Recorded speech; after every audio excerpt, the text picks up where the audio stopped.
Hello guys, welcome to Crazy Tech.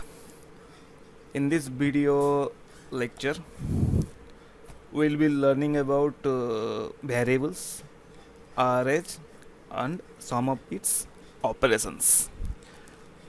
Let's get started. Okay, so in every MATLAB program, by default, you will get this three line, which I have covered in last video. Okay, so let's quickly start with a variable initialization. Let's say variable you would like to start with a integer, so simply write a equals to 5. Okay, if you want to go with a float, simply write b equals to 2.5 or any other value you want to write. If you want to go with a string, then simply write c with a quote unquote.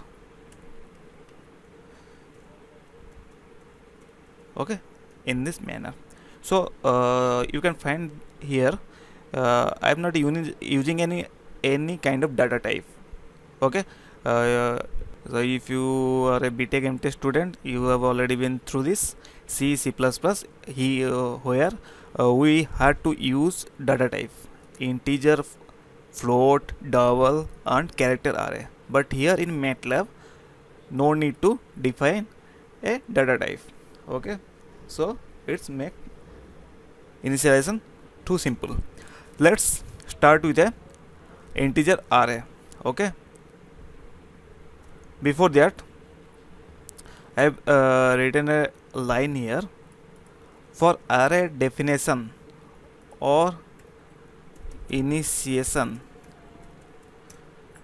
we have to use square bracket. So you guys really need to mug up these three line. For array definition and initiation, you have to use square bracket. Okay, so hence we have to use square bracket.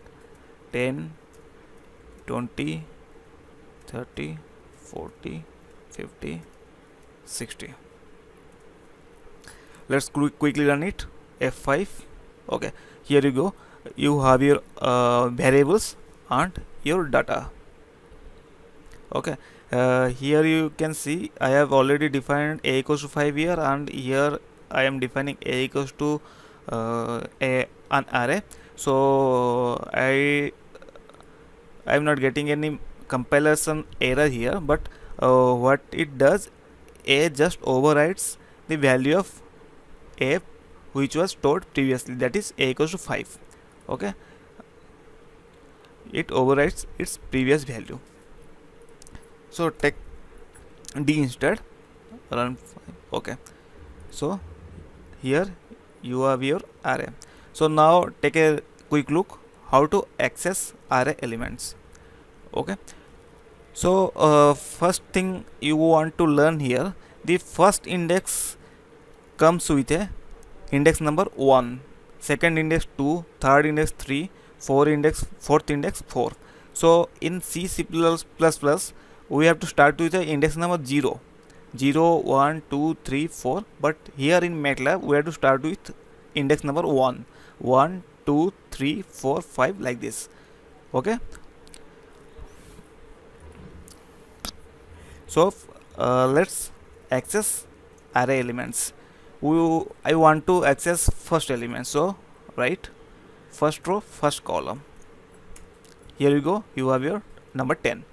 I want to access third element. Here you go, first row, third column. Okay, hope you guys get this.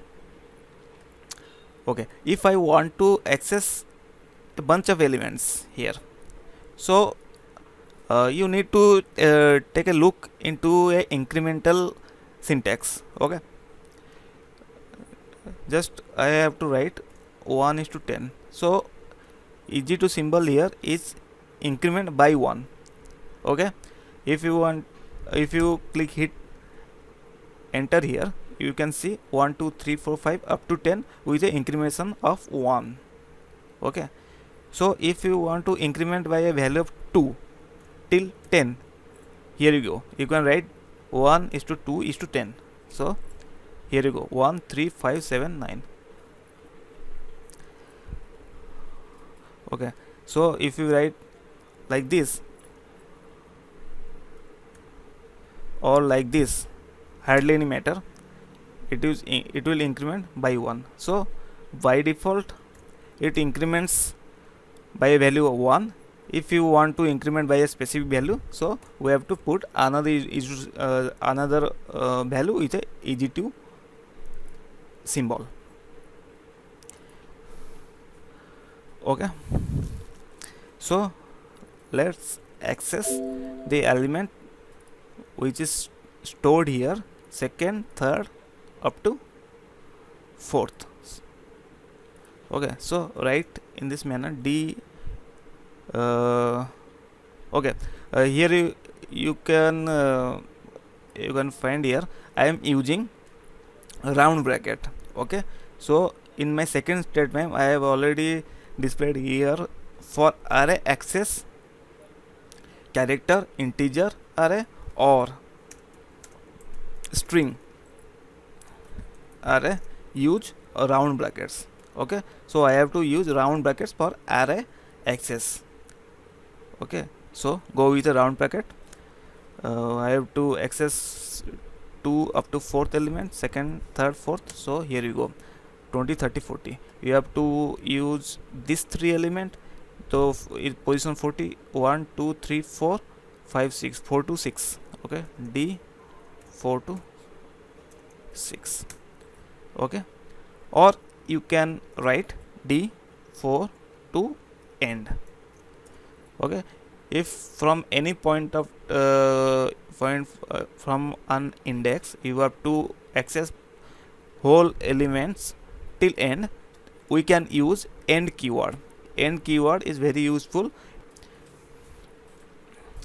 Okay, so this is all about accessing an array of integer. Then start with a string initialization. So here we have discussed string. To initialize a particular string, we have to use a quote unquote symbol and then our desired string. If you want to go with a string array, so what did I say earlier? We have to use square bracket. Okay, use square bracket, then quote unquote,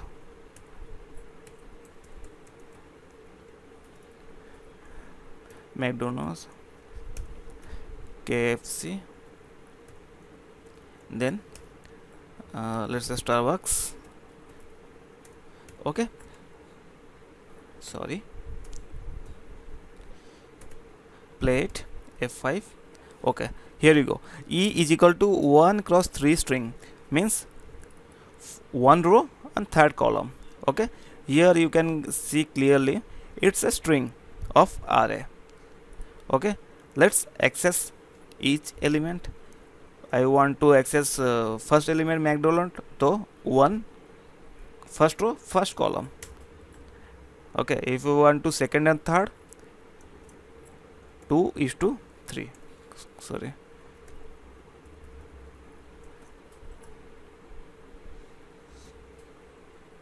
one comma means first row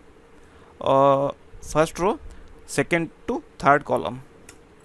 Okay, or you may write, as it's a single row, you may write this 2 is to 3 only without using 1. As we are having a single row, so we don't need to write this step. Okay, or you may write 2 comma, so 2 is to end. Okay, so this is the string array. So now I need to access the particular characters from a particular string. What should I do? Firstly, I have to convert this string into character array. How it's gonna happen? by using a char function. So I have mentioned here, for function we have always have to use a round bracket. Okay, so initialization square bracket, for accessing array elements round bracket, for functions round bracket. Okay, so store in a variable, let's say f, char function e,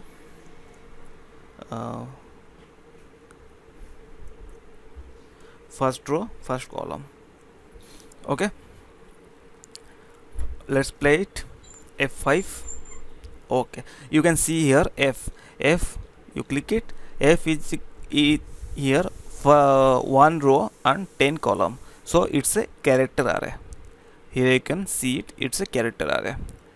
Okay, now I can play with this array by accessing element. If I want to access CDO only, so third, fourth, fifth. Okay, third, fourth, fifth. Listen, here as we are having only one row, so you can write like this or you can write like this, does not matter, because we are having one row. If we are having multiple row, then we have to specify that row. We will be covering that portion in matrix operations. Okay, if as here we have only one row, so we don't need to define this, only just column value we may mention, and you will have your answers. Okay, CDO. I want to access only NALDS, so find out the position of N for first, second, third, fourth, fifth, sixth. Okay, sixth to end. Okay, so it's some of the matrix operations. Okay, let's discover some of the functions we will be needing several point of time in your programming, which is very important and simple also.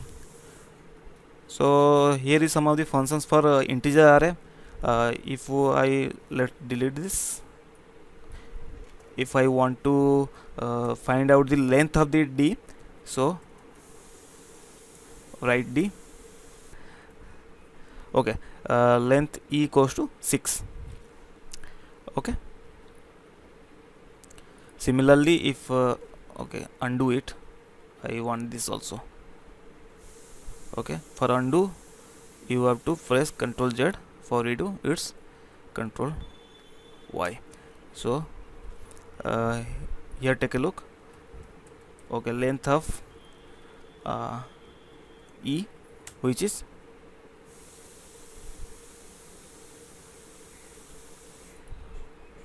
play it. Okay, now E becomes 1 cross 3 string. Length of E should be 3. Okay, so you can find length of any array by using length function. There is another function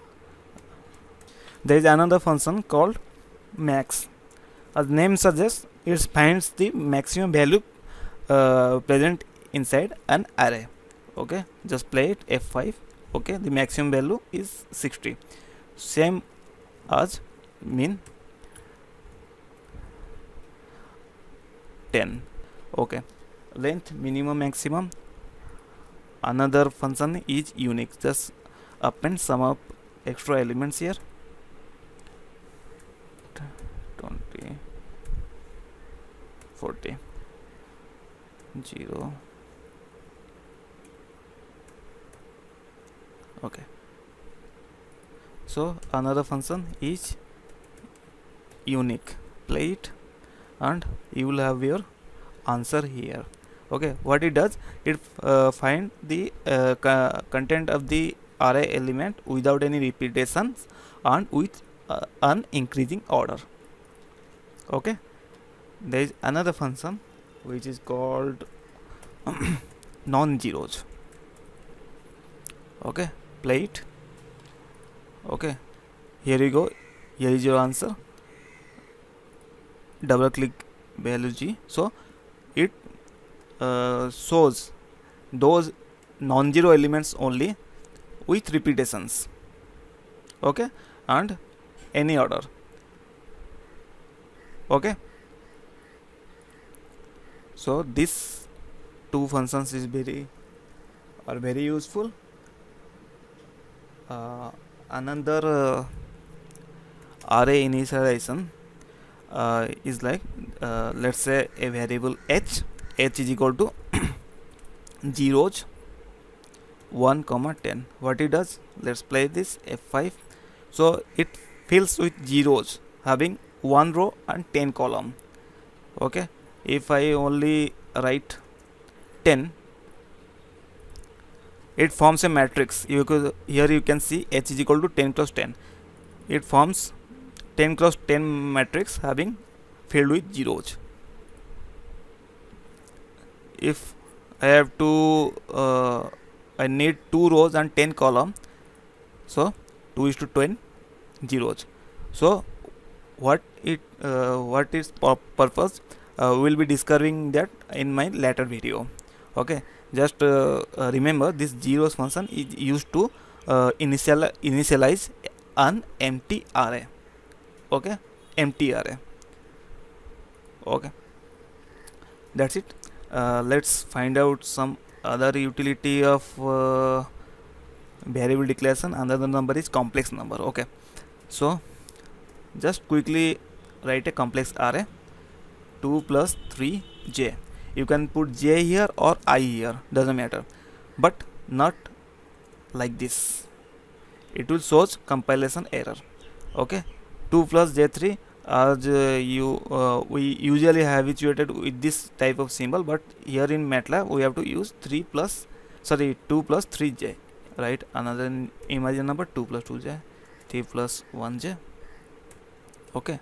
Run it, F5. So I am having an array with array variables I with with 3 numbers. So one important function is image I. We are going to write here image I. What it does, it returns the imaginary parts of the array only the imaginary numbers, okay. 3 2 1, okay. So it's a very useful function. Another function is angle, ANGLE I. What it does, it returns the angle of these numbers, okay. You can see how you can find angle of a imaginary number. Just find out tan inverse 3 by 2 imaginary upon real, tan inverse 2 by 2, tan inverse 1 by 3. So angle I does the same thing. F5, here you go, it's in radian. So what you need to do, convert it into angle. So for pi you have to use pi keyword, pi. So here is your angle. So this function you will be needing a lot of time in your upcoming programming classes, okay. That's all for array initialization and its operations. Hope you guys have enjoyed this lecture. Then we'll meet in our next video. Till then, bye bye, take care.